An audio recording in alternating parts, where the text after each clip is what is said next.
ring lights. That's why I'm so well lit. Like, I ooh, see. look at I like that. me. Hey, okay, we are live. I got the highlight.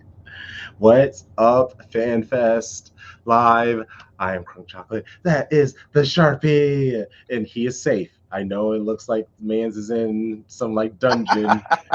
Liam Neeson's is trying to find him, like limping his way, his old ass, trying to figure it out.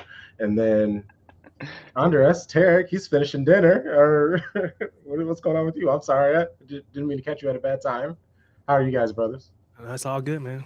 All good. Doing great, man. Excited for Thursday. I've been looking Oh, forward to it all day. yes. Oh man. Shout out to John Sinclair. He had me on his YouTube earlier. He's a Newcastle YouTuber. Him and another guy, and just chatted Newcastle and City for an hour. That was a good time. That was at 3, so I feel like I'm nice and warmed up, which is why I came on here so hot at Tarek and Sharpie, and now Tarek disappeared. Terry went bye bye. Right? Dang, was I that mean? Was it? There he is. All these most dope people. All right, here we go. Uh, Okay. let's get started. I don't know what's going on with that. That's fun. Uh, okay, where should we start with this lit stream? I assume something city based, um, especially because our first guest that we're going to be having on is, another city fan. We have this Newcastle match, and then the fan after that is a Newcastle. So Okay. it will be really fun to get both sides. And Sharpie, you said you were excited about this match. Let's just start with you. Why are you excited about this match? Is there anything in particular? I think it's a classic measuring stick match, right? Like you get to see early on how you fare against a top side. Like Newcastle's in Champions League. They have they've loaded up their squad. They have depth now.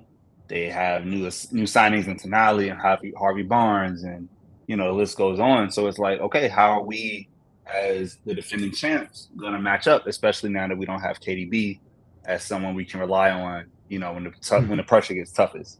So yeah, no, I'm happy that it's at home, right? If we were going to St. James Park, I would be really worried for a Mhm. loss. But being at the Etihad, I think, is definitely going to be in our favor. Well, okay.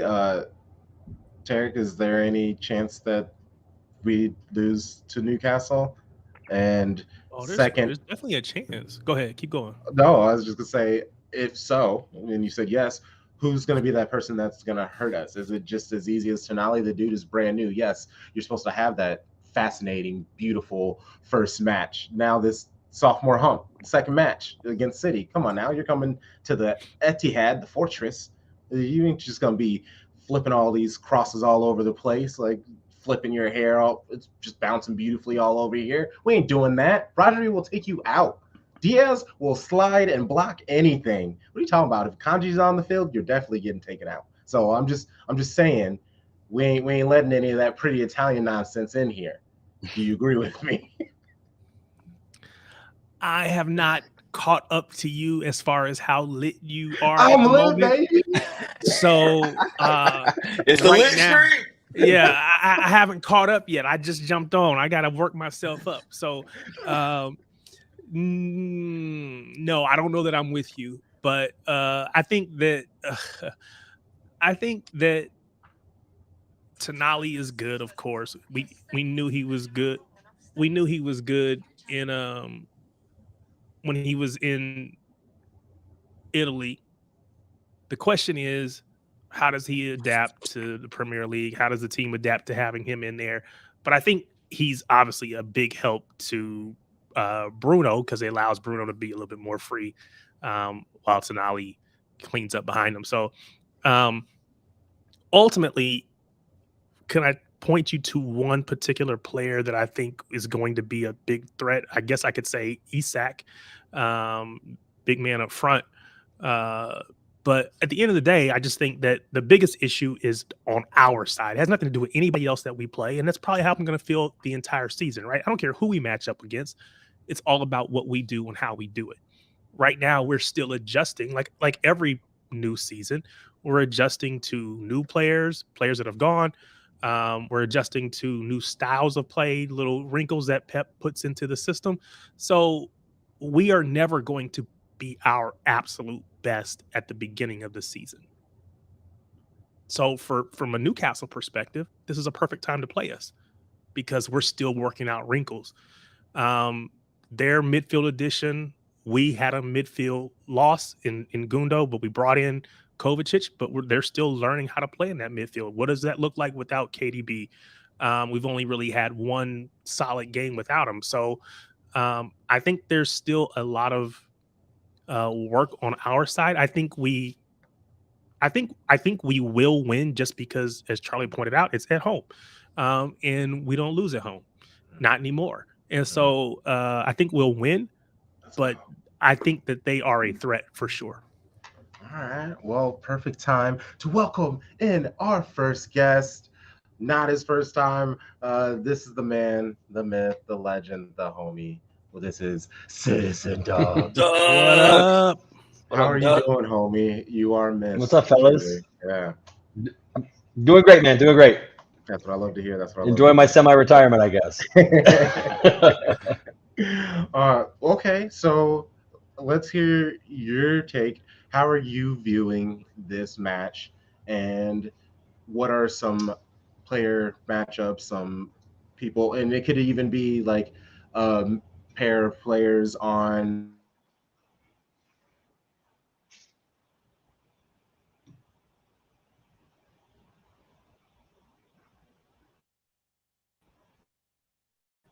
Everybody's having technical difficulties today, looks like. I think I know where you were headed with that. Yeah, and hopefully, go ahead. hopefully everyone can see it. Yeah. But I'll go ahead. I'll go ahead and keep talking. That's fine. So I was listening to what Tarek was saying. I 100% agree with what he's talking about. Newcastle right now is more of a finished product than City is, right? City's not done doing business in the window for sure, right? Because right now we know, at least we believe, they're working on deals for Paqueta from West Ham. And from Jeremy Doku, and right, so it's not a complete squad at this time, right? We're wondering, is Aymeric Laporte going to be going? So there's a little bit of uncertainty there.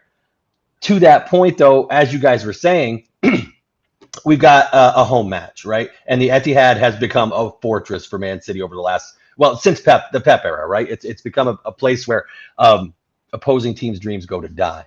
But right now we're dealing with the loss of KDB for possibly an extended period of time, and we don't have Gundogan to fall back on in that instance, right? We've done that in the past. KDB's out, can't come in, no worries. We've got Gundo, right? We've got whoever else it might be.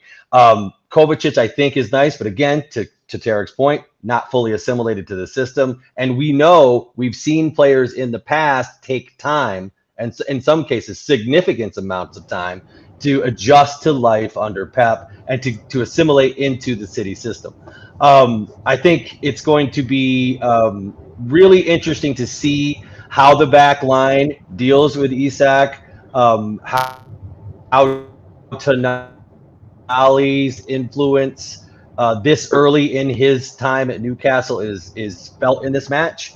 But at the end of the day, I too agree. I do feel like City comes out ahead in this. But again, it's not a finished product in City, so anything can happen. And like Sharpie said, early in the season, that is the time where you have the opportunity to get Man City a little bit, right? This is the time where we drop points to a team that we typically wouldn't do specifically at home. So it's going to be very interesting. Yeah. Can I add something real quick? Yeah, go for it. While Duck was talking, it made me think about the way Newcastle was able to win last week. And if you watch those highlights, they caught Villa so quickly on the break, defensive line mistakes. Like Mings went out for Villa and then they fell apart. Like it was a solid 1-1 game for like 20 minutes. He gets hurt. The total game shifts. They run away in the second half. And they also had more of the ball. They had 53% possession. They won't get more than 40% against City on a good day. So how are they going to work when they're defending for 2/3 of the match? Now, that sets up to their tactics. But if we can control the ball, we limit their opportunities. Now Isak isn't a threat because he's trying to defend. He's just chasing center backs back and forth. and not able to get on the ball and have joy. I am scared a little bit of Miguel Almiron. Not because I don't trust whoever's on our left side, just because he has that ability to break. Like those two definitely can do some damage. But I feel like, like Pep always says, when you have the ball, that's your best defense. And so even if we squeak out a 1-0 win, I think that's perfect for us. Well, 3 points is 3 points, and that's what it's all about.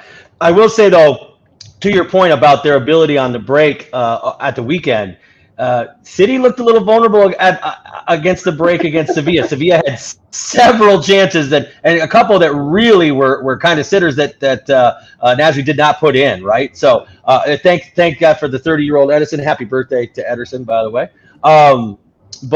Yeah, I mean, it wasn't a pretty thing yesterday against Sevilla, but hey, we won another trophy that we hadn't won before. Put that in the closet, no big deal. Cole Palmer, again, impressed up front, right? Looked really good in that match. But yeah, hey, the break is concerning. Their ability to counter is concerning. But you're right, they won't have. I mean, what did City have yesterday? 74% of possession against Sevilla. Now, Sevilla definitely won't get much more than, like you said, 40, maybe 45% of the time. I don't know. I think they're going to be great. I'm really worried about them and their possession. And I was going to say that Sevilla, I had to think about it because I was like, man, I felt like Sevilla had possession of the ball pretty well in the match against us. And I looked and they had 27%. They didn't have the ball. Yeah. But they made the most of it. Yes, they did. And I mean, Newcastle, they have the quality to be able to knock us down pretty well and catch us. What I want to do is I want to move on, and because Duck, you had a topic, the UEFA Super Cup result. I guess what specifically about it? Was it just the fact that we won? Is it the fact that we got 4 trophies now in 4 months? Yeah. Oh, you got it.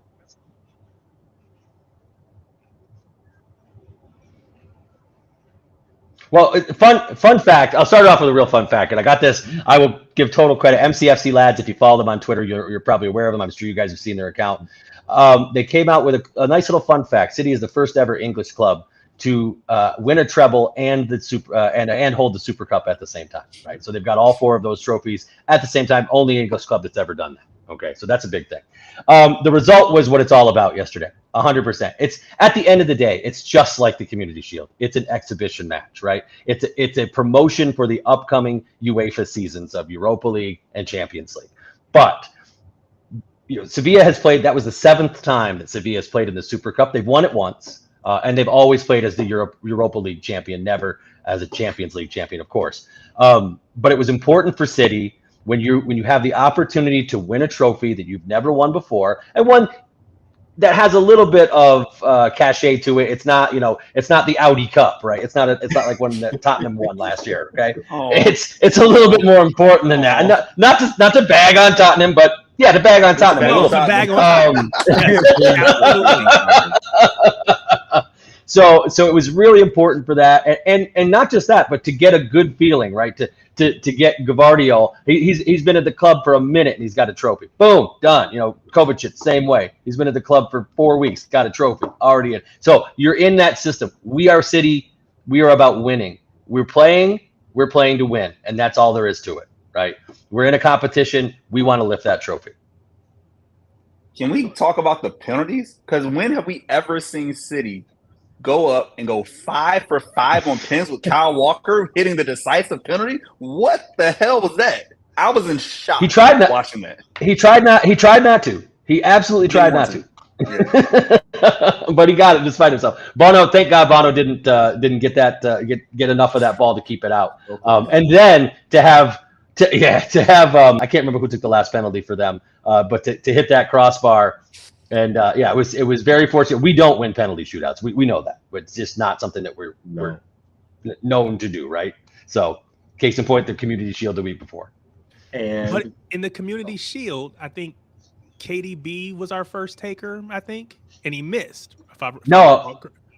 Did he miss? Yes, yeah, no, you're right, 100%. Yes, Holland we had was off a the couple field at that misses. point. Holland Yeah. was off the field. Yep. He so KDB took it, missed it, and I think that sets a tone for everybody else. It multiplies and compounds the pressure in an already pressure-packed situation.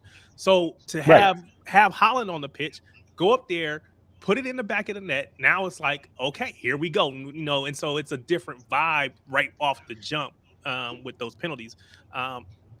This is a scenario where we could have used Mahrez, right? Because Mahrez was a decent penalty taker as well. We don't have him. So yeah, I was like, here we go. We're gonna lose on penalties because this is not our thing.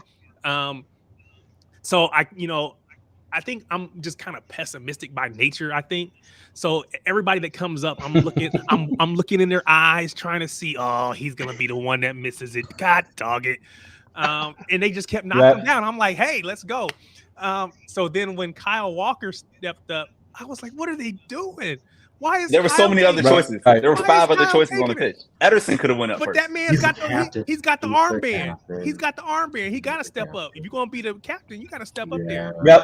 So I get it. He steps up and hey, just get the ball over the line. I don't care how you do it. Just get it over the line, and he did. So, but I will attest and admit, and I said this on Twitter, that I had really no confidence in Kyle Walker's penalty when he stepped up and took it. So my bad, Kyle. I apologize. I should have had put that respect on your name. Right. But I didn't. I mean, he could have hit it with a little more confidence too, though. That's all I'm saying. Yeah, it went in the end. But yeah, Sharpie. I gotta do my mea culpa to Cole Jermaine Palmer. The man was excellent on the right wing. Shouts to Gun DeLorean because I guess he was at the match. And his long tweet was talking about how he could tell in the second half when Cole was on Pep's side, it just changed everything. And you saw them working the diagonal to him to match him up against Acuna, and he started to have his way. Even after the goal, he got a couple more chances, floated some balls in. He was a dog. And we don't win that match if he's not on the right wing. So to Cole Jermaine and all his family, the white side, the black side, I am so sorry for doubting you, Mr. Palmer, and I wish you nothing but success. I hope you stay. And once again, I was wrong. I was loud. I was wrong. You are that guy. And to his staunch defenders, namely me. Tarek Peterson. Yes. Well, Tarek Peterson 12. TK Peterson 12 on Twitter. Great. Oh my gosh. Okay. Hey, but I want to give Duck his time. So as far as with Cole, real quick. Go ahead, Tarek. Go ahead. No. Go. You feel free because I think the Cole Palmer conversation is a big conversation.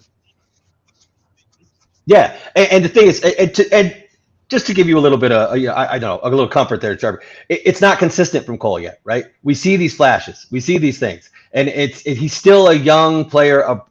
He's a work in progress. And like you said, to your point, it was a tale of two halves from him as well. When he got on the side where Pep could be in his ear, he all of a sudden had a much better half than he did in the first half. Not that he had a horrible half, but he was very productive. He had a great goal in the Community Shield last week, but he'll disappear for large chunks of time as well. Again, 21 years old, still trying to find his way as a professional, still trying to find that first Premier League goal. Maybe this week, who knows? We'll see. But yeah, like I said, Cole, he's got the talent is undeniable. It's the consistency that needs to start to happen. There were moments he looked like Mahrez. It looked like he had been studying Mahrez's tape, the way he would drag the defender, attack the byline on his right, even though he doesn't want to go to his right, and just have that quick switch back to the left. The ball he floated in, I think, in the first half, that Ake, was that him? No, that wasn't him. But he floated a ball in. I was like, wow, that looks like Mahrez. Good ahead at all. Putting it over the top. Yep. Yeah. He has the skills. He has all the talent in the world. Yeah, that was it's just hard to get reps. Yeah. Okay. Mm-hmm. And shout out to Mohammed, who's watching on the YouTubes. We out here. Before I get you out of here, though, from the the outline, I want to ask you, out of the first question on there, of the opening matches, which team from last year's top 7 will lose on match day 2? And I probably should take last year's because I just did this top 7. Newcastle versus Man City. Brighton versus Wolves, Arsenal versus Crystal Palace, Yep. or Fulham versus Brentford? I think the easy answer there is Palace, right? Palace is a bit diminished from what they were last year. Olise's out. They've lost a couple players. The players they brought in are not earth-shattering players. They're not life-changing players for the club. And they're facing a team that is going to be a very good squad again this year. Right? They led the league for much of the year last year. They were top of the table, Arsenal, and it took a Herculean effort by City. Don't sleep on that. At the end of last year, it's from the festive season on, they really were almost unbeatable, and that's the only way they were able to run Arsenal down and really put that pressure on them. So I think for me, the easy answer is Palace. I think they're most unlikely to get the result that they want at the Emirates Stadium against Arsenal. Okay. I really and maybe Olise maybe he balls out because he got that contract. New deal. New money. It was funny. I was chatting with this Bournemouth fan. Apparently one of their players got this contract extension also, and he basically was hating on Olise's fit, and he was like, he just needs a better wardrobe. And I was like, do you just mean he needs to be wearing a t-shirt? I mean, the fit's fine. Sure, it's a contract. Like, maybe he should be wearing a dress, but like it's fit. And then he was just like, all right. Then I'm pretty sure he actually blocked me. I don't know. It was funny. But I was just like, it's not that serious, bro. But also, people got thin skin, bro. Yeah, it's a very weird thing to just like feel better about your guy is that Elise is wearing a weird thing. Why invite? Wait, Crunk, you forgot a club, dude. That might be spicy to lose. I think United can get got at Tottenham. Oh, I did forget about them, didn't I? Tottenham didn't look good at all. I mean, Tottenham looked good offensively. United did not look good at all. Like, Wolves had chances. Mm-hmm. And they had a lot of them. Kind of like Sevilla against us, right? Like, they had their chances. They just didn't take them. Mateus Cunha, God bless them. And they obviously didn't get the penalty shout that they should have gotten. But I would throw up to that list. Clearly I think Spurs have a shot. Like, I don't trust United on the road. They got problems in midfield too. That midfield is not ready. Totally agree. Yeah. All right. Well, I will let you go. There, this Man City fan 119. There was a guy hanging out in the background, and I don't know how he got there. And then he's like, "Why invite?" And it's just like, I'm just like so confused. I'm like, I didn't invite you, so I just want to know a story now. So now I'm just like there. So I apologize, friend. Thank you again. Let people know anytime, how guys. to follow you if you want people to know that thing. What are you up to? You just cooling? Well, you can, you can still follow me at Duckman for Real. Not as active as I used to be. As some of you know, I wrote for Bitter and Blue for a while. I've since had to bag that because I'm now a corporate stooge. So I don't really have the time to write on the side anymore because my corporate overlords. But yeah, I still plan to comment quite a bit. I retweet some stuff. I always do my best to retweet the Shades of Blue content that I come across on Twitter. Right. So, if you follow me, you're going to get more of that stuff. Thank you to you guys. And thank you for everything you do and for your support, guys. I really appreciate it. Thank you, Duck. Appreciate it, man. All right, guys. Enjoy. Take it easy, man. Go City! I just sent it to the backdrop. You can handle however you want. Let's bring in. Go ahead. No, go ahead. What were you going to say? We got to get back to. We got to finish this Cole Palmer situation and conversation because again, Pep's comments. We can bring in the next guest, but yes, we just can't end it there. Well, and I feel like it's incomplete. We can definitely keep it going because we this person is a Newcastle United fan. He's become a friend of mine. He's from the area I am, but he doesn't live there anymore. And when he stopped by, we grabbed some food. We had some chats. Met his family. Lovely daughter. I always feel weird. Just like, do you mention other people's children? Because I like keep my world out. So sorry if I shouldn't have mentioned that you have children that exist. But it was a great time hanging out with him, and I just figured let's chat Newcastle with him. And so let's bring on Brett. Since I'm his friend, I can boo him. Boo! How's it going, Brett? Good. How are you? Good. Okay, Tarek, let's continue this Cole Palmer, and then once you finish, Brett, I'd love to actually hear your opinion. We can jump back into Cole later. We got all lit stream. Let's get to my man. We got a guest on. Well, I mean, like I said, we can continue the conversation and then move on from there, and then we have another guest on, and we can talk about Cole Palmer from there. So we can just hit moves, stick and jab. The Cole Palmer situation. I mean, I don't know that he's interested, but I mean, again, just the idea that Pep said, well, either he's going to stay or he's going to be sold. He will not be loaned.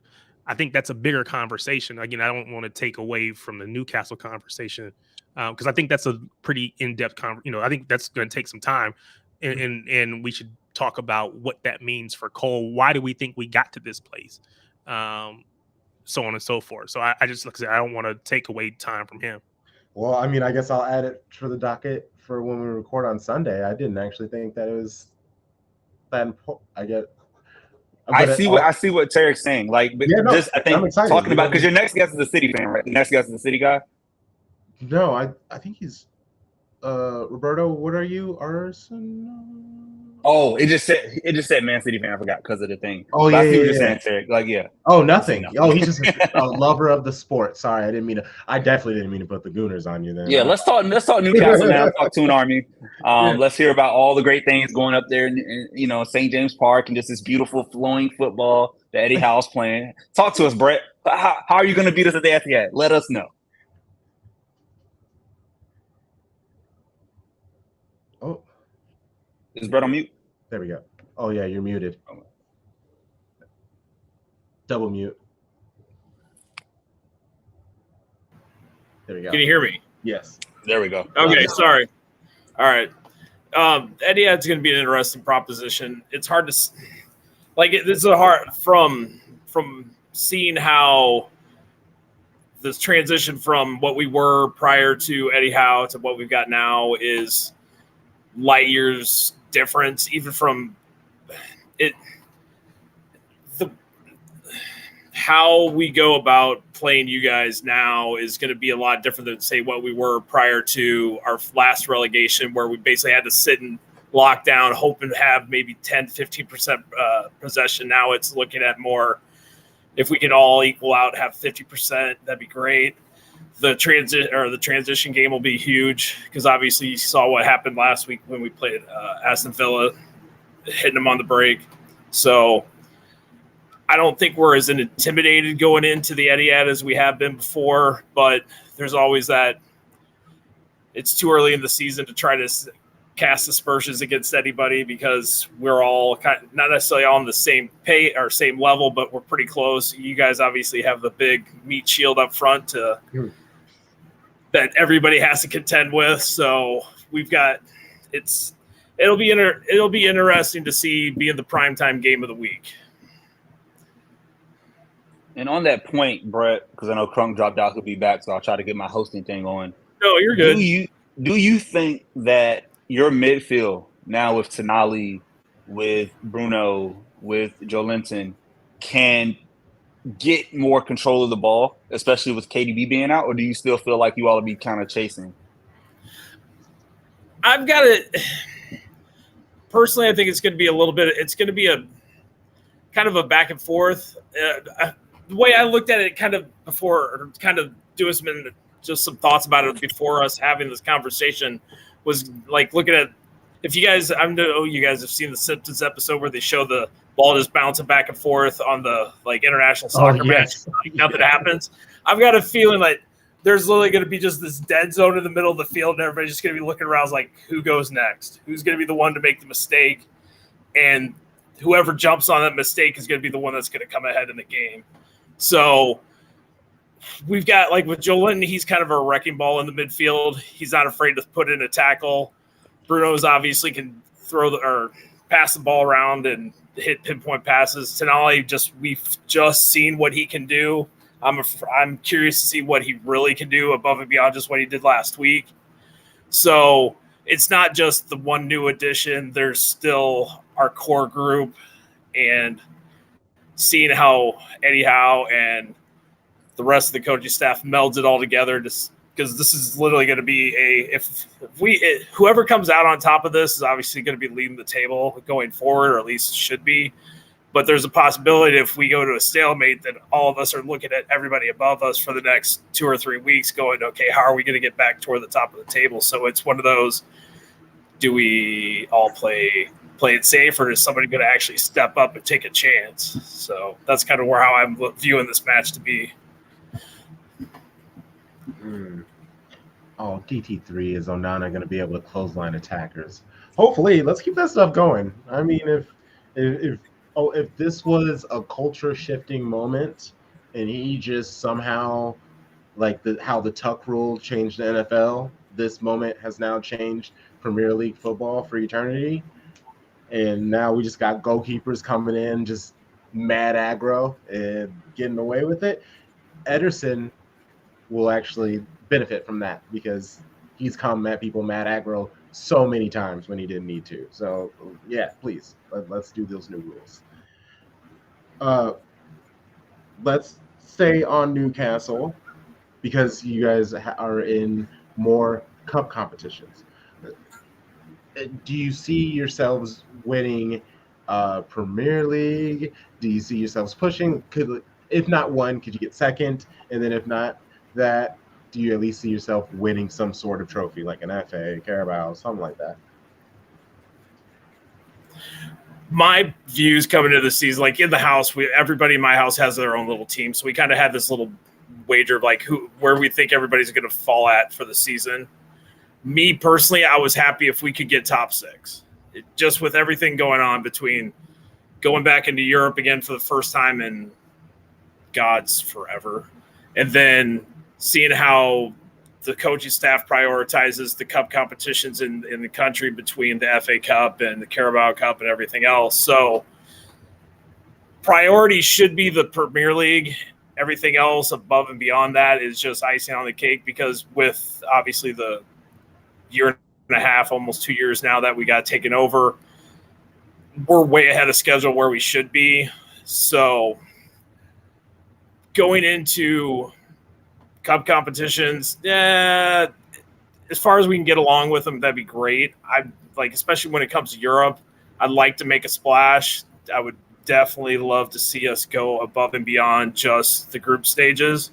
If we can get into the round of 16, I'd be ecstatic. But when it comes to like FA Cup and Carabao Cup, I would personally love to see us push for FA Cup. Beyond, so my priorities would be Premier League, see how high we can get. If we can push for top, win the Premier League, that'd be fantastic. But secondary would be FA Cup. Third, let's see how far we can get in Europe. Fourth is everything else. So it's at this point, since none of the competitions are going on yet beyond just the Premier League, let's just go one game at a time. We've got basically like I've said earlier, the marquee match of the week. Everybody's talking about it. Everybody's waiting to see how does it. Shit.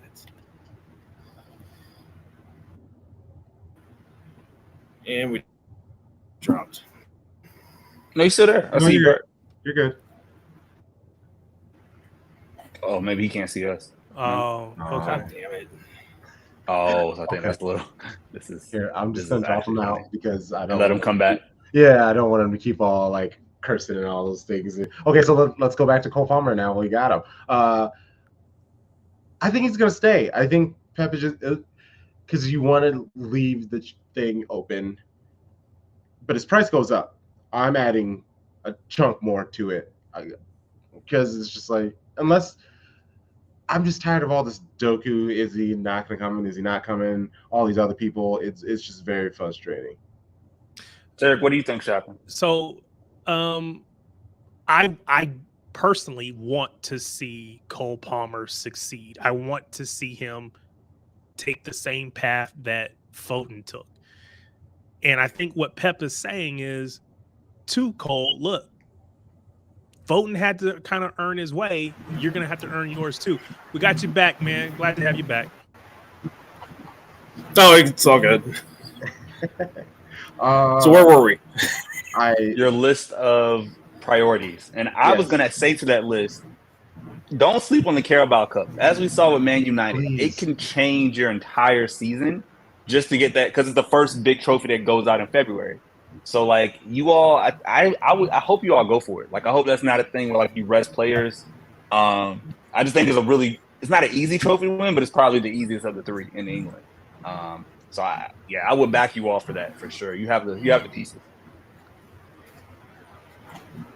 Oh, definitely. Like last year, how we were in it. Yeah, yes, last year being in the final, that was great. Everybody else, I was kind of in the same boat with most of the other fans. Like, it was a year or two ahead of where we should have been, just if using Man City obviously as the kind of the benchmark of how things progress when the influx of cash comes into the program, if you will. So every little milestone, whether it's cup finals, top four, cup actually winning something, just building on one step at a time, seeing how it just evolves going forward and having minimal to any slippage, if you will, and see where we go from there. Okay. Well, let's get you asking, and for the sake of it, I don't want you to say the same thing, and since you technically, actually, if you want to pile on Crystal Palace, let's pile on Crystal Palace. Who do you think could end up losing out of the top seven? What was it? You said it was United, Tottenham, Sharpie, and then Fulham, Brentford, Arsenal, Crystal Palace, Brighton, Wolves, are Newcastle. Oh, out of the current top. Yeah. Do you see Newcastle pulling off the upset? Are you gonna say it? I mean, it is the lit stream. In all honesty, I see us going. My vision for how this is going to end up on Saturday is probably a 1-1 draw. Unfortunately, at worst, we're going to end up losing 2-1, something like that. I'm being slightly pessimistic, but we're trying to be realistic. So I see both of our squads being at 4 points, hopefully at the worst come Saturday night, and then those losing out of the top seven. I'm out. It's not working. Oh, damn. Yeah, he's dropped again. Yeah, he's done. He's fine. He's a sweet guy. You seem to be struggling though. I'll talk to FanFest Live because obviously they're having some difficulties. Terry, can I tell you something I was thinking about with Cole? Yeah, please. I feel like if, let's say we do even bring in Doku, I feel like this is the opportunity for Pep to train two right wingers that are young, and let's just say best man wins, right? Because since Kevin's out, we need that Bernardo support in midfield, I think. And so if you slide him off the right wing, you now have that spot to say, hey, you all go there. What I also could sadly see happening, like a 10% chance of, especially if we get Paqueta, as it's been rumored, Paqueta goes to the midfield with Kovacic, Bernardo, and Rodri. You know, they run that show. And now Phil Foden goes back to the right because we know he's good there. And Phil is trusted. And he's the senior player now to a Cole, and obviously a Doku just coming to the Premier League. But if Pep can allow Cole to do what he did in a big champion, in two big matches against Arsenal and Sevilla, he can handle himself against Crystal Palace and Fulham and Bournemouth and Wolves. Like, I think he can account very well. And yes, that one performance has changed my entire picture on Cole. So I will continue to say that and continue to apologize to Jermaine because he deserved better. I think the question for Cole is, do I have enough patience to wait? Right? Phil Foden waited, and we've seen what he's become. Now, that's not to say that had he gone away, he wouldn't have become this, because I don't know that that's true. I think he was, because again, Phil doesn't even play every single match every single week from the beginning, right? So Cole has to be okay with getting 15 starts a season and hopefully getting more minutes off the bench. Now, again, I don't think he played very much last year. Again, not to say appearances, but just total number of minutes. The injury hurt for real. Yeah, so because he looked like he was ready for it. Yeah. I see Cole's perspective that, hey, I need games, I need matches, I need whatever. But I also know that if you trust Pep like Phil did, it should pay off. Phil, I think if Pep is like, yeah, you're just never gonna play, then that's something different. Then I think he's gonna take his ball and go. He's gonna be like, I'm out of here. But I think it always becomes a question as a professional player whose career is limited as far as the number of years. You only got so many years. That's if you don't get hurt, right? So how many years can you wait before you have to be playing on a consistent every match basis? I think he's close, but I think it's still a a little ways away consistently playing, and I think he needs to just keep showing. If he keeps showing like he showed the other night, he'll be fine. But I just don't know if his patience is where it needs to be. But this is the same thing that we said about James McAtee. I think they wanted to keep McAtee around last year. He wanted to go out on loan. And I think Pep is just saying, look, either you trust me and stay, or you don't trust me and you got to go. And I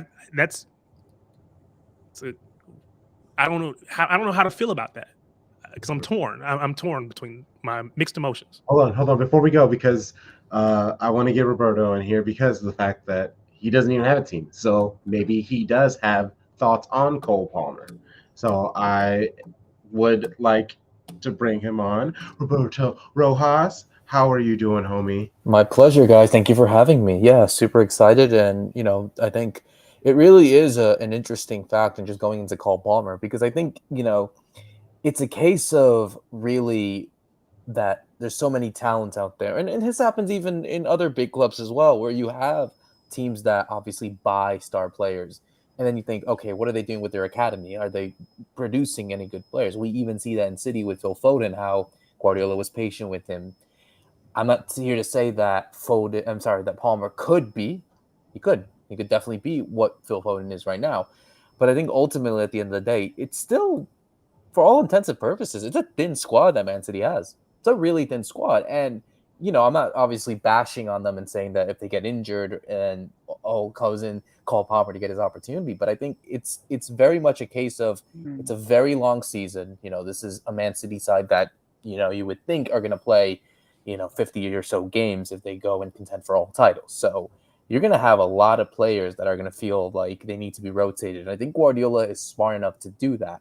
And I think, being someone like him, he's not a starter on this Man City side. Not yet, at least. At least he hasn't shown it yet. But if he's able to convince other people, in this case Guardiola, people on the fans, whatever it may be, and then he allows himself to grow, then the opportunities will come. Because at the end of the day, I think City understand that they want to produce their own homegrown talents, similar to what they do with Foden and many other players, and utilize that, because at the end of the day, he can provide something that maybe players that you can't get in other countries can't provide. So I think in this case, if I was Cole Palmer, I would feel patient. I would be in the right opportunity to do so, because what is he, 18, 19, something along those lines? So yeah, 21. Okay. Yeah. Even then, like, if it doesn't go that way, where he doesn't feel like he wants to play and wants to go to a team, I'm sure we'll pay whatever service is possible to allow him to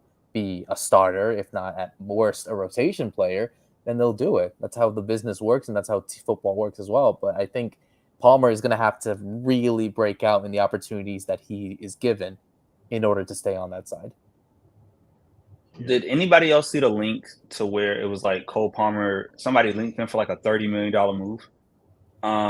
And I can't remember what club it was, but if that's the case, it's going to be hard for City to walk away from that money. And I think that's what Pep's talking about, because like on Transfer Market, which is again one place, but he's listed as like an $18 million like transfer value right now. So if you think about a player who's 21 with very limited experience going for $30 million, that's huge for the club. So it's like, if you want to go play, we understand. And like Pep says, we won't hold you, especially if we get value for you. God bless you. Best of luck to you. But I think he's off the yo-yo thing too. He's like, hey, I just need you here or gone because we can't keep doing this because it doesn't help Pep.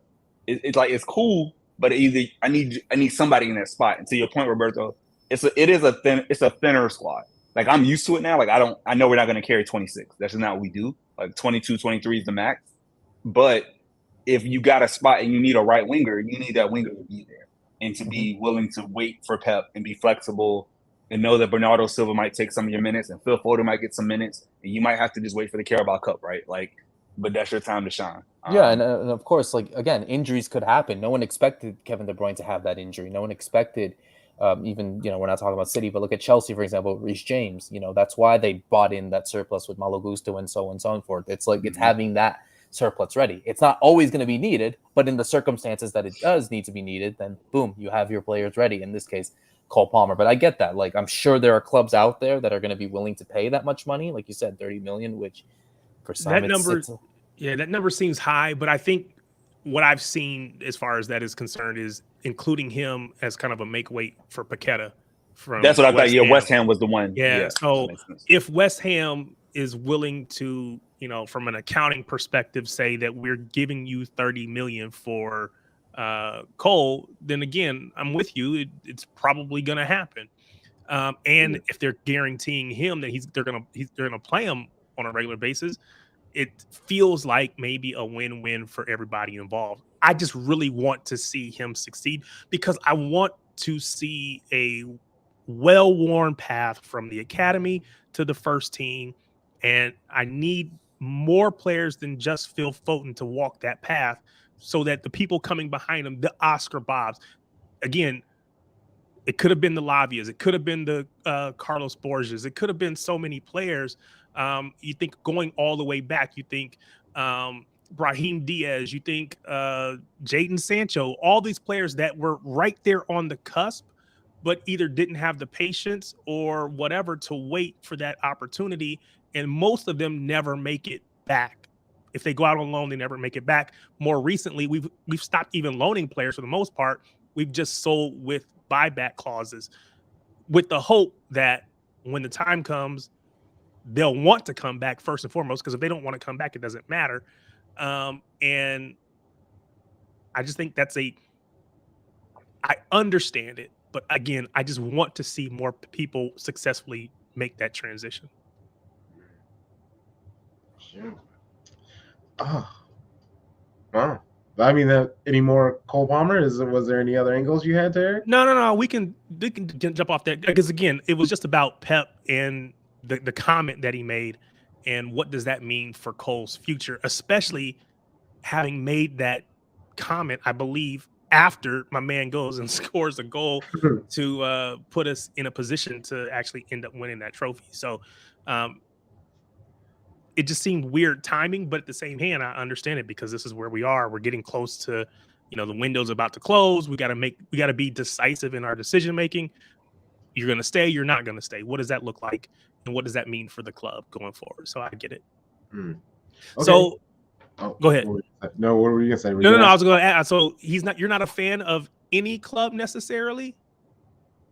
I mean, again, like it's funny that you say Newcastle because obviously I'm Paraguayan from my family, so obviously I have my attention on Miguel Almiron, but also Julio Enciso that plays at Brighton. So obviously I'm very of someone that is also very much connected to Man City at the moment, like from rumors that I'm hearing. So it comes in there. You have someone that you're playing against this weekend, and you got someone that might potentially be a player on your team next year. So no, I mean, I generally like to, obviously, I've grown up a lot and enjoyed various players in my life from like, I don't know, Barcelona or whatever, with Messi or something. But like when it comes to the Premier League, I'm just like, I'm here to enjoy whatever's out there. If it's a City, I don't know, a City Brentford or a Newcastle Fulham, I'll watch it. Like it's that thing. But I like to bring all perspectives, and again, everyone can feel that they're biased. That's fine. That's the reason why they're a fan. I have no issue with that whatsoever. And no, it's just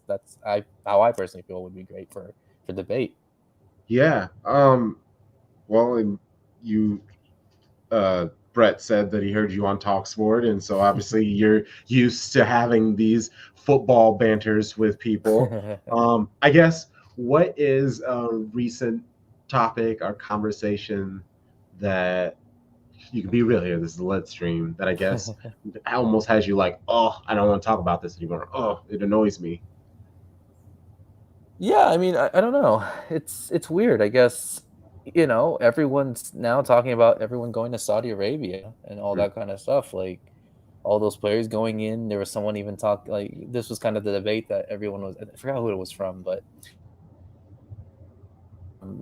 like his legacy and whatnot. And he said, "Oh, it doesn't even matter. He's still a top 3 Brazilian of all time." Like it went there. Oh yeah. It went there, and I personally don't agree with that because let's see how many Brazilians we got in the world of football in history. That's kind of you got to win a World Cup. Like he can't be top 3 without a World Cup. Exactly. That's it. Like those kind of things. Like again, he's a fantastic player. I'm sure I'd like to hear your guys' thoughts because I think he's someone that, unfortunately, we never got to see in the Premier League. I'm sure you've seen him obviously playing the Champions League and La Liga, Brazil, whatever it may be.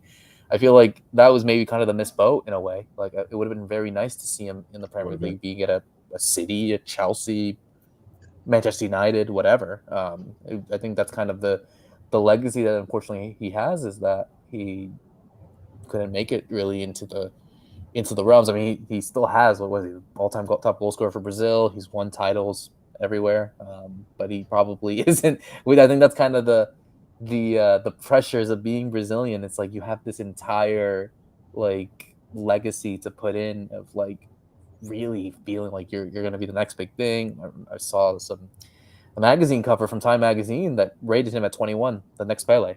Mm-hmm. And just imagine having that pressure as not even a kid that's legal enough to, well, in Brazil, I'm sure it's already legal to drink, but but like that, literally someone that just is starting off in their career and you're already labeled the next Pele and compared to probably for some of the greatest players. And he believed it too. That's the thing about Neymar, is he believed that he was the next Pele, and he brought a lot of sauce. I do love the energy that he brought, and there are a lot of young footballers who love him, and there's this whole group of basketball kids who love Paul George for some reason. Like Paul George is their dude. He is they're like Kobe and Paul George, and I don't get that, but those kids feel that certain way, and I know that there are people like that feel that way about Neymar, and he's just going to be a streets legend. There's no way you're comparing Neymar to Paul George. Paul George. I was thinking Kyrie Irving, but I was gonna say Kyrie's the one. Maybe. I'm just Paul George is a little too far. Look, I'm from Indiana. Paul George is not on that level. I'm not saying that. I'm not saying like for ability, but I'm just saying that it's kind of something that Neymar is great, and I understand why people like him because of all the flash and stuff. But how many people can really do those things? Maybe like the Neymar step over that he does is there are small things like that you can do of Neymar's, but it's just who's out there really Neymar, and Kyrie, you can do some dribbles, you can get better at dribbles and stuff like that, but I don't know how many little baby Neymars we got out here. We got a lot of dribblers though. I think you got a little bit of Foden in that. Foden must have taken some stuff from him during his time. I think that Neymar's getting a little bit short shrift right now. I think he's because again, Charlie, you were going to say something, so I don't want to take away from that, but no, you go. He doesn't do himself any favors when it appears that he's rolling around on the ground, not really hurt, drawing attention to it, whatever, right? If he stopped doing that and he stopped taking days off for his sister's birthday, if he stopped doing those two things, he is, in my opinion, he is, and probably now he's in the top 5 best players on the planet. And I probably had to go through my list and see if I thought about that first, but he's in that number. He's right around that 5 mark, right? When Messi and Ronaldo were kind of starting to fade, he was the person positioned to bridge that gap. His problem is he went to PSG and kind of got caught up in all of the stuff that's going on there, which we see is probably not all his fault because PSG is just a train wreck. but I think he's better than we've given him credit for. I'm gonna say this: Neymar's biggest mistake is a PR thing, and it's only, like you said, Terry, it's because he didn't follow Messi. He was brought in to MSN to be that successor in Barcelona. He was supposed to be the next great person, right? He chose to leave and take the bread. Now Barca got a bunch of money for it, but once you go, it's almost like our players looked at now like they're going to Saudi Arabia, as Roberto brought up. It's like, because you go off of the path that most people expect you to go on, we're going to ding you for it. But people forget, Neymar made it to a Champions League final. That's really fucking hard. Like, most people don't get there, especially as a star player. And, you know, that match happened. I think that's the one they lost to Bayern, right? Like, yeah. Bayern was a better club. Everybody saw it. We all knew it. So it's not like a bad thing that he lost it. I don't think he's underperformed at all. I just think, and to your point about now going to Premier League, I think Premier League would have wrecked him. Like, with his body type, Right. I'm glad he stayed away, because the rules were like 2018 Premier League. Oh my God, he's getting murdered every week. Newcastle, rainy days at Stoke. This man is cold. He's hungry. He wants to go back to the warm weather, to the beach. He can't, because who wants to go to Brighton? Like, you know, I'm glad he stayed away from England. But I'm going to rate Neymar forever, because the joy that he brought me, like those years at Barcelona, you can't take that away from him, man. They were the most exciting front three that I've watched as a footy fan in my 10 years of being a football fan, right? And then even at PSG, him and Mbappe worked magic. It wasn't his fault that Messi came in when they needed to bring in somebody like a Dembele at that point, not a Messi who wasn't going to do the work, right? So his legacy is going to be so flawed. Allen Iverson also came to mind for me, because he's such a cult hero, but he also had his issues off the court or off the field, right? And so, I mean, I'm going to definitely, like Crunk knows, I've been waiting to see who was going to get the rights for the Saudi League. It's Fox now. I'll be tuned in when I got time at the end of the Sunday, and I'm like, okay, let me see who's playing, and if I can get Al Hilal versus Al Nassr, I'll see Ronaldo versus Messi. Why not? You know, I'll tune in. So you mentioned AI. I just thought about just now Kevin Durant. Kevin Durant's problem is not that he's not great. It's that he wanted, because again, if Kevin Durant stays with the Warriors, they do not lose championships until him and Steph move off the scene. Yeah. But he allowed the noise from the fans and the media folks and everybody else to make him question, oh, it has to be my team. What if it's not my team? I'm not the star per se, even though Steph was willing to take that back seat. Neymar, he needed to have his own team because, well, Barcelona was always going to be Messi's team. And he got that in his head. So I got to go show that I can prove that I can do it on my own. I'm my own man. I'm my own star. Had he stayed where he was, it would have been unstoppable. They probably wouldn't have been able to afford it because we know Barca's broke. But taking that he off definitely the chased the bag. He got that Saudi money. He got that oil money. Oil money said, come here. And he said, okay. And now he got more oil money. And he said, okay, I'll go there. But it's the same thing with KD. KD went chasing his own team, and it hasn't worked. And then he's had injuries that have, compounded that, just like Neymar. It ends up bad, or it looks bad at the moment, but I think he's a really good player. Like you said, I don't know if he makes it in the Premier League just because of the physical nature of the league, and his willingness to roll around on the floor. But dude he is absolutely world class, absolutely, without question. I mean, I will also give him, he did get murdered in the French league. Some of those tackles I did watch, like someone made a compilation of some of those tackles that he was in, and they were murdering him. Like the opposite is happening to Messi in the MLS, where players are legitimately terrified to tackle him, where at PSG players were like, oh, you're Neymar, I'm gonna break your ankle. So, but yeah, I mean, he had some sauce to it. There were some wild things. I mean, we said a lot of things were said. What are you thinking, Roberto?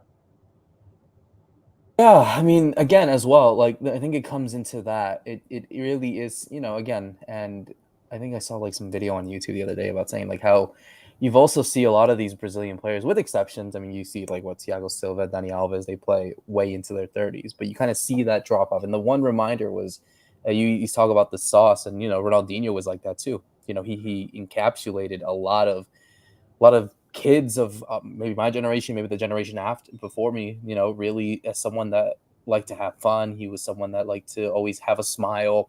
Maybe Neymar was a bit more petulant that way, and I don't like using that word because I think he's a very talented player, and I like him as well. I've defended him when he needs to, but it's that too. But at the same time, at what point do you feel like, you know what, guys? And there's a really nice documentary on Netflix that was talking about him. I think it was before the World Cup, but it's like saying like, this was someone that was like prepared by his dad, that he was like basically all ready to become a superstar, and he was just like tailor made to be kind of like that social media footballer. This was someone that really came out and used the exposure with the talent, of course, that he had, but social media really boosted him up in the good way. And I think as well, like at what point you think to yourself, you know what, look, I've done everything I could. I know that a footballer's life is short. It's very short, 10, 15 years if you're lucky. And Neymar's already played 10-ish years or something like that. So it's like, okay, I want to go and create a legacy on my end. What do I do after I'm done?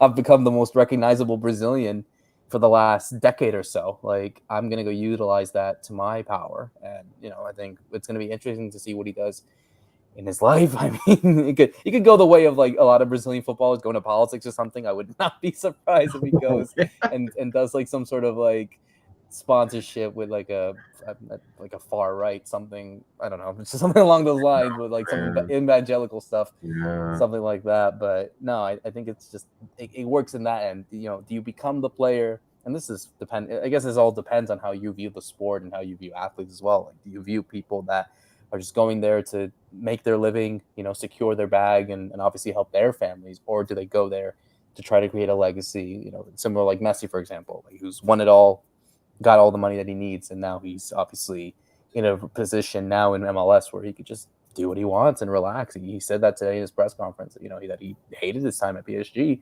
but now he feels like he can relax, especially after winning the World Cup, something that, again, he's always been kind of scrutinized for not doing for so long. Now it's the case of like, now he can just relax, chill out, and give more joy to Americans or anyone else that wants to go see him.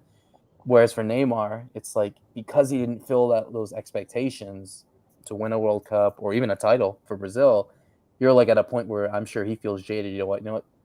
Let me do what makes me happy. And, I don't care whatever happens. I just want to go and have fun and secure that bag. Yeah. Neymar's only 31. And if we compare that to Messi, who just won a World Cup at 37, right? 36, 37. Like, 36, yeah. Neymar's he's going to be around for 2026 in America. And you could see Brazil set up the same way that Argentina just did, right? Win one for Neymar. Let's get everybody around him who's firing on all cylinders, and Neymar just kind of puts us over the top. Last thing I'll say is this. I saw somebody tweet out that Neymar made the top 10 for Ballon d'Or while he was playing in Brazil. Did y'all know that? Twice. That's insane. Twice. That's stupid. Like, whatever else he did in life, to make it from a non-major top 5 European league, like, he wasn't even playing in Portugal. Like, to play from Brazil and everybody knows you're that guy, and then deliver at Barcelona like he did to get the Champions League and all those trophies. I mean, one time for Neymar. It was literally and one. He was just murdering people in Brazil. He was hot sauce. It was crazy. He was hot sauce. He really was. He was just wilding. The professor out there. Yeah, he was offensive. I don't know. Yeah, because again, everybody, people have been taking him out and talking crap about him. So you have a lot of people fighting against, and they're sharing all these videos and stuff. And I'm watching all of them because he's just so talented. And I went a couple of videos before I even started seeing the same things, because you can just do that with him. He is very talented, and I guess you guys did a great job, because I guess didn't feel I don't want to say bad, but I guess I didn't empathize for him as much.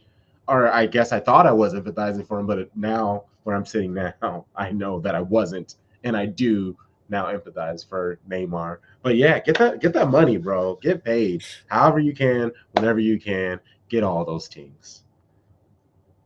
All right, I don't know that empathize with him is the right word, because I mean I don't yes, care he's if he still never going wins. to be, yeah, but I mean I give him props and respect where respect is due, but that's about as far as I'm gonna go with it. I got sympathy for my man, and I hope Brazil gets here in 2026. He's healthy, playing in the Saudi league, and he comes out because I want to see a healthy Neymar. Like that would be incredible. Yeah. All right. Well, I want to ask you, Roberto, before we end this and get you out of here, of the top 7 squads playing this weekend, who do you think could potentially lose? Oh man, it's tough. It really is tough. I think I'm gonna go with Crystal Palace. I think, this Olise transfer, this renewal to him might be good enough. But Arsenal, they look good. They really do look good. And yeah, they're probably gonna have like some issues now with Timber being injured. Their kind of star right back and having to work with that. But I see Martinelli, I see Bukayo Saka. I see all those players out there. I mean, I think.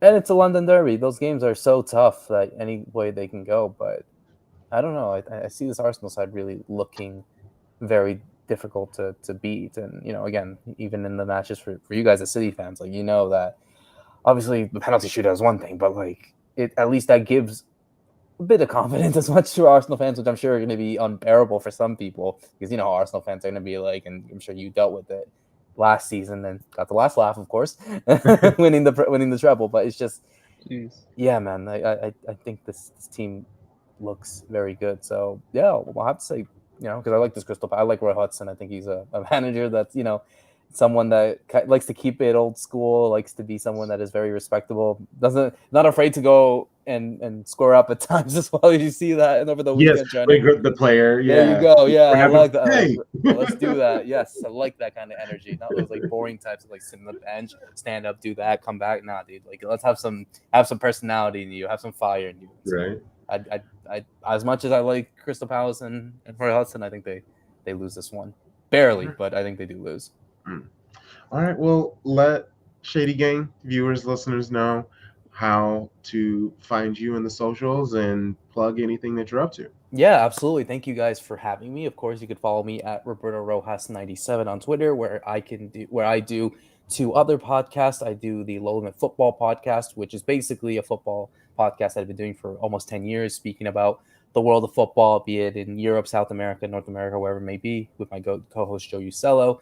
You should go check that out. Low Limit Football, like the football in Spanish, not the football that we are used to, but you can check it out there. You can also check out, as of course I get mentioned beforehand, Paraguayan American. I also run Guarani Vision, the first ever podcast dedicated to Paraguayan football in English, where we talk about Paraguayan players, the clubs, the national team. Obviously, we got World Cup qualifiers. It's crazy, as you said, Charlie, about the World Cup now coming soon. We got qualifiers in a few weeks, the first qualifiers for South America. So obviously, we'll be talking about that, and many other places. So that's Guarani Vision on Twitter and YouTube, and Low Limit Football on Twitter and Spotify. So thank you again, guys, for having me.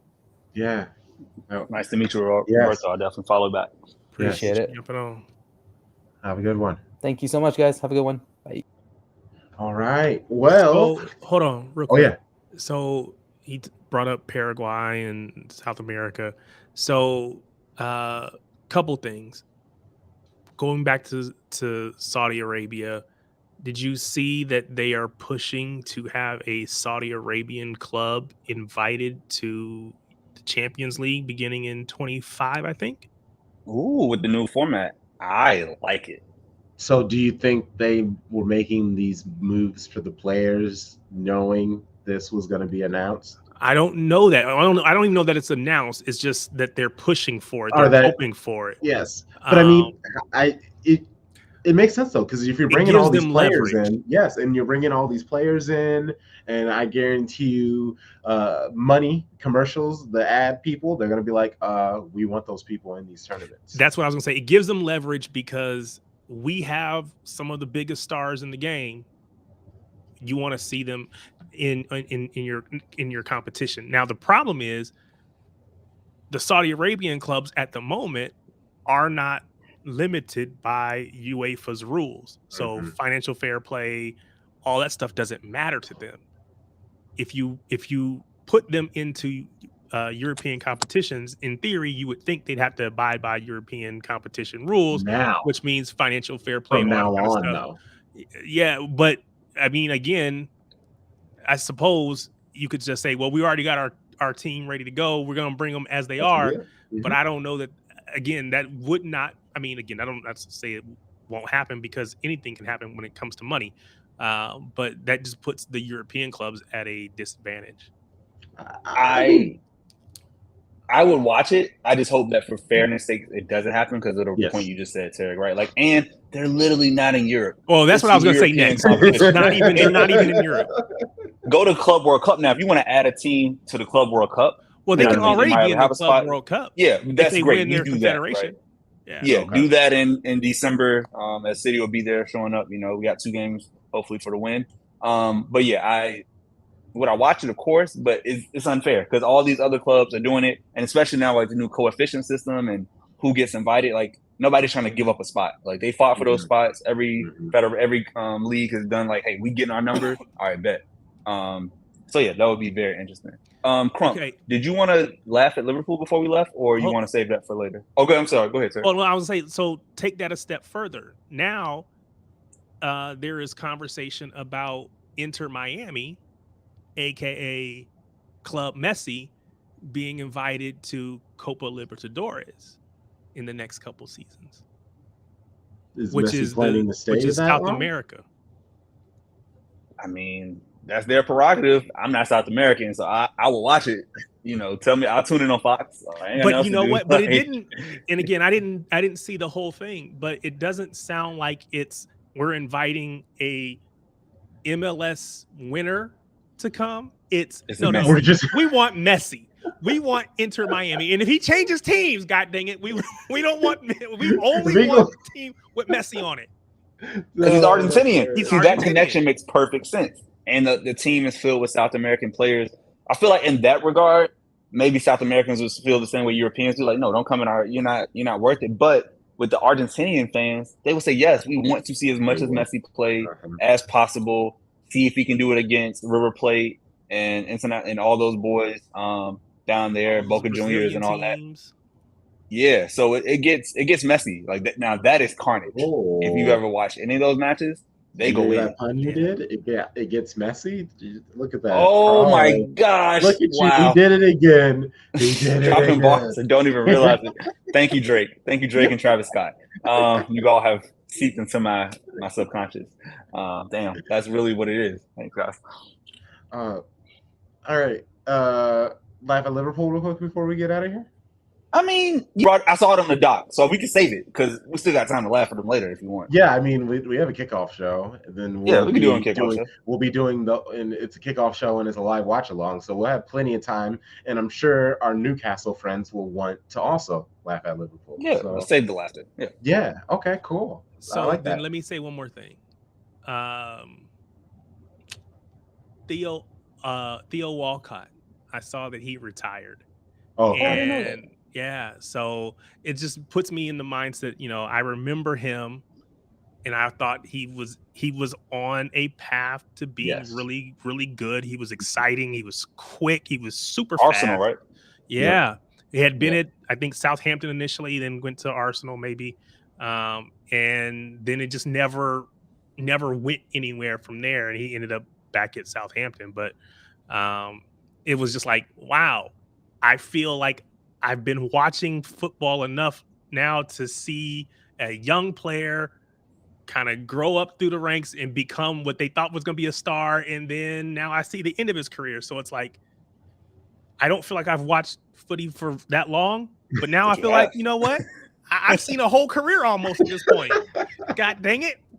Yeah, man. That's what it is. 8-9 years. Too. He started. Yeah. And it's very sad because he had a bunch of just bad knee injuries and just mismanagement that way. And once you lose your speed, especially a player like that, he didn't have time to I guess, work on his technical ability because, again, injuries and stuff like that. Man, I didn't know that about Theo Walcott. I literally just saw it while we were doing this, so I was like, "Oh, let me add Yeah, that to no, my list shout of out to talk. him because, yeah, that's the same idea as just like, what if Cole Palmer, man, I don't even want to wish that, so I'm not even actually going to finish that sentence. Yeah. All right. Well, anything else? Nah, I'll let you go, man. All right.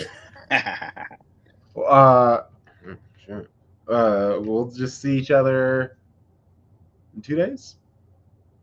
Yeah, 2 days. Saturday, less than 48 hours. Are we doing a kickoff just 30 minutes before since we got the live watch along? Or what time we Yeah, kicking off? that actually, it's on the list of things that I needed to think about. So I'm happy that I'm here with you guys now. Yeah, no, I like the whole 30 minutes before, and we can talk about it, the lineup and everything, and just get into the match with our coming home Newcastle friends. Let's go. All right. Well, FanFest Live, let's stream Shady Gang, YouTube, Twitch. Actually, I think it's just on YouTube and Twitter and this. I'm Crunk Chocolate. That's Sharpie. And that's Tarek. We are Shades of Blue. Come on, City. Jeez. Later. Hey.